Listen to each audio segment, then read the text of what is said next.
नमस्कार दोस्तों, आज मैं फिर आपके साथ हूँ। उम्मीद करता हूँ आप सभी लोग स्वस्थ होंगे, सकुशल होंगे। जैसा कि आप सभी लोगों को मालूम है, लगभग 383 दिनों के बाद, लगभग ये मान लीजिए 13वां महीना चल रहा था, किसान आंदोलन ख़त्म हो चुका है। किसान सभी बॉर्डर खाली करके, Ghazipur border, Tikri border, Singhu border, Shahjahanpur border, सभी बॉर्डर खाली करके अपने घर जा चुके हैं। कल गाजीपुर बॉर्डर खाली हुआ। राकेश टिकैत साहब हमारे किसान नेता, उनकी रवानगी कल हुई और गाजीपुर बॉर्डर आज से आम जनमानस के लिए चालू कर दिया गया है। कई मायनों में किसान आंदोलन बहुत सारे सवाल छोड़ के गया। क्या लोकतंत्र जिंदा है? क्या संविधान में अभी भी उतनी ताकत है? और किसानों ने अपनी एकता को भी दर्शाया कि किसान देश का अगर अन्नदाता है, अगर किसान किसी पार्टी को सत्ता में ला सकता है तो पार्टी की नींव भी हिला सकता है। बहुत सारे सवाल थे, बहुत सारी उपलब्धियां रहीं। खैर, सुखद अंत रहा किसान आंदोलन का और कई मायनों में किसान आंदोलन ने लोकतंत्र को जीवित किया, संविधान को जीवित किया, आंदोलनों को जीवित किया और जो सबसे महत्वपूर्ण बात थी, सत्ता का विरोध करना। जहां एक तरफ से विपक्ष की आवाज़ कमज़ोर होती नज़र आ रही थी। किसान आंदोलन से पहले कई और आंदोलन हुए, लेकिन सभी आंदोलन बेनतीजा रहे।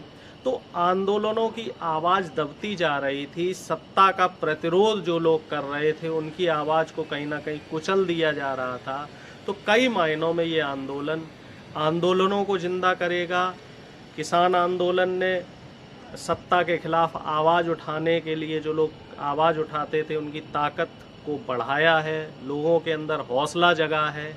अब तमाम मुद्दे हैं जिन पे चर्चाएं होना शुरू हो गई हैं।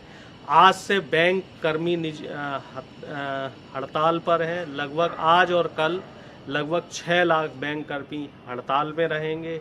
निजीकरण भी एक बहुत बड़ा मुद्दा है। कई बैंकें निजी हाथों में जाने की तरफ हैं। सरकार कई और उपक्रमों को निजी हाथों में देने की तैयारी कर रही है। तो एक निजीकरण भी एक बहुत बड़ा सवाल है, जिस पे आने वाले दिनों में हो सकता है आंदोलन हो, हड़तालें हों, सत्ता के गलियारों में हलचलें हों। इसके अलावा रोजगार, जो बेरोजगारी है, ये भी एक बहुत बड़ा मुद्दा है। चाहे उत्तर प्रदेश में 59,000 शिक्षकों की भर्ती का मामला हो, या एसएससी जीडी की परीक्षा का मामला हो, या फिर रेलवे की परीक्षा का मामला हो, तो इस तरह से हजारों लाखों ऐसी भर्तियां हैं जो पिछले 3 साल में, 4 साल में सरकार नहीं भर पाई है। सरकार भरने में असफल साबित हुई है। तो जी हाँ, आज हम चर्चा करेंगे अजय मिश्रा टैनी के ऊपर। यूपी एसआईटी की रिपोर्ट ने अजय मिश्रा टैनी के खिलाफ पर्याप्त सबूत बताए। यूपी एसआईटी की टीम की मानी जाए तो अजय मिश्रा टैनी और उनके पुत्र, जो लखीमपुर खीरी में दुर्घटना हुई थी, जो किसानों के साथ नरसंहार की घटना हुई थी, तो उसमें दोषी साबित हो रहे हैं। तो अब सवाल ये है, लगभग 2 महीने से ज़्यादा का समय हो चुका है, क्या इतनी जद्दोजहद के बाद अब अजय मिश्रा टैनी को अपना इस्तीफ़ा दे देना चाहिए, अपने पद से इस्तीफ़ा दे देना चाहिए? क्या सरकार को उन्हें बर्खास्त करना चाहिए? सवाल कई हैं, लेकिन अगर भारतीय जनता पार्टी का ट्रैक रिकॉर्ड देखा जाए, उनका पुराना इतिहास देखा जाए, तो ये ऐसा पहला केस नहीं है। इससे पहले भी तमाम केस आए हैं, चाहे वो चिन्मयानंद का केस हो, कुलदीप सेंगर का केस हो, साध्वी प्रज्ञा का केस हो।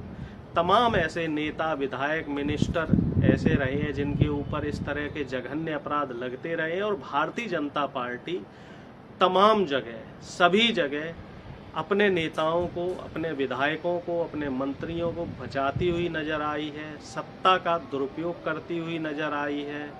शासन सत्ता, नियम, कानून, इन सब की अवहेलना करती हुई नजर आई है। तो विपक्ष चारों तरफ से गोलबंदी कर रहा है, चाहे कांग्रेस हो, समाजवादी पार्टी हो, सभी पार्टियां कल से घेरेबंदी कर रही हैं। आज विधानसभा का घेराव किया गया, संसद में भी कल प्रेस कॉन्फ्रेंस हुई, संसद के बाहर राहुल गांधी जी ने प्रेस कॉन्फ्रेंस की, आज भी तमाम नेताओं ने विधानसभा, उत्तर प्रदेश विधानसभा का घेराव किया। तो अब अजय मिश्रा टेनी के साथ क्या होने वाला है, गृह राज्य मंत्री इस्तीफा देंगे, अमित शाह का क्या स्टेप रहेगा, ये तमाम सारी ऐसी चीज़ें हैं जो आने वाले दिनों में देखने को रहेगी।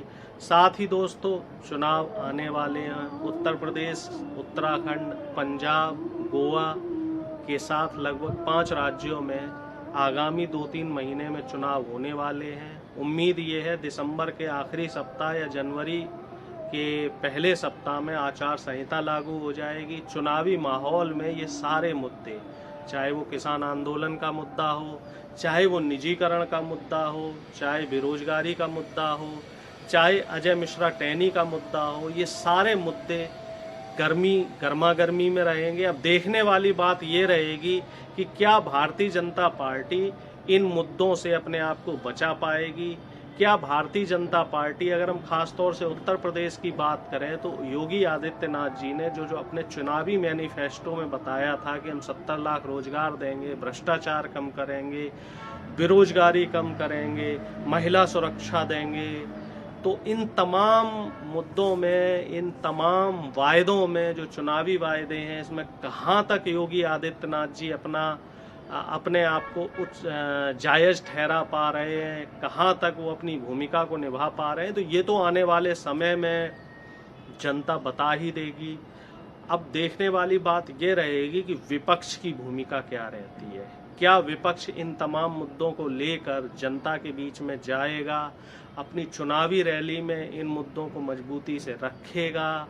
समाजवादी पार्टी हो, कांग्रेस पार्टी हो, बहुजन समाज पार्टी हो, इनके साथ तमाम अन्य छोटे दल हैं, तो कौन निर्णायक भूमिका में रहेगा आने वाले समय में। समय अब ज़्यादा नहीं बचा है, अगले 1 से 2 महीने में सत्ता परिवर्तन होगा या भारतीय जनता पार्टी उत्तर प्रदेश में फिर से वापस सत्ता में काबिज होगी।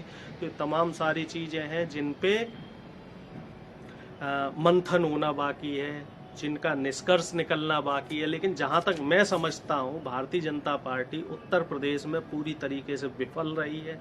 किसान आंदोलन का गहरा खासा प्रभाव रहेगा, खास तौर से जो पश्चिमी उत्तर प्रदेश के क्षेत्र हैं, जिसमें लगभग 144-45 सीटें आती हैं, जिसमें से भारतीय जनता पार्टी को पिछली बार 117 सीटें मिली थी। तो क्या भारतीय जनता पार्टी पश्चिमी उत्तर प्रदेश, जो भारतीय जनता पार्टी का गढ़ माना जाता है, क्या यहाँ अपनी सीटें बचा पाएगी। साथियों, मैं अभी मुजफ्फरनगर, बड़ौत, मेरठ, इन तमाम क्षेत्रों में घूमने गया था। शादियों का सीज़न चल रहा है, शादियों में गया था, पिछले साल भी जाता रहा।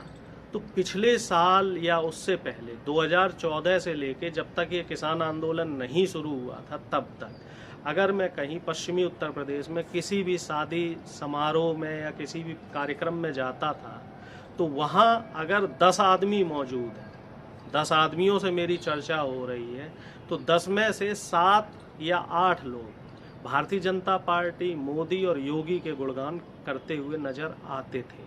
लेकिन जब से किसान आंदोलन हुआ है, पश्चिमी उत्तर प्रदेश की जो सियासी हवा है, इसमें नाटकीय परिवर्तन आया है। आप विश्वास नहीं करेंगे, इस बार मैं लगभग 10-12 शादी फंक्शन अटेंड कर चुका हूं और लगभग हर जगह मेरा यही सवाल रहता है कि क्या इस बार भी आप भारतीय जनता पार्टी को वोट देंगे, और पिछले 5 सालों में भारतीय जनता पार्टी को आप कहां ठहराते हैं, कहां पाते हैं।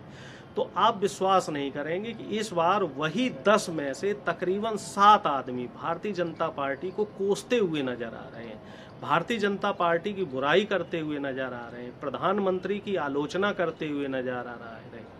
वही प्रधानमंत्री जिनको 1 वर्ष से पहले ये लोग कहते थे कि मोदी है तो मुमकिन है, मोदी नहीं तो कौन, मोदी युग परिवर्तक हैं, मोदी इंडिया को विश्व गुरु बनाएंगे, और अब वही लोग ये कहते हुए नजर आ रहे हैं कि मोदी तो बड़े बड़े व्यापारियों के दलाल हैं, बड़े बड़े पूंजीपतियों के दलाल हैं, मोदी ने देश का सत्यानाश कर दिया, मोदी ने किसानों का सत्यानाश कर दिया, मोदी ने युवाओं का सत्यानाश कर दिया, मोदी ने मजदूरों का सत्यानाश कर दिया। तो पिछले 1 साल में ये बहुत बड़ा बदलाव जो मैं देख पा रहा हूँ, तो क्या ये बदलाव उत्तर प्रदेश के चुनाव तक बरकरार रहेगा या फिर जनता फिर से जाति, धर्म, संप्रदाय के आधार पर वोट देगी? क्या योगी, मोदी समेत तमाम जो भारतीय जनता पार्टी के नेता की जो चुनावी वादे रहेंगे, चुनावी रैलियां रहेंगी, तो क्या जनता उसमें आवेश में बह जाएगी या फिर जनता ट्रैक रिकॉर्ड के हिसाब से वोट देगी? क्योंकि मैं ये समझता हूँ काठ की हांडी एक बार चढ़ती है। यहाँ के जो जनता है, उत्तर प्रदेश की जनता, खास तौर से अगर उत्तर प्रदेश की बात करें तो यहाँ की जनता ने भारतीय जनता पार्टी को 3 बार मौका दिया है। 2014 में मौका दिया, 17 में मौका दिया और 19 में मौका दिया।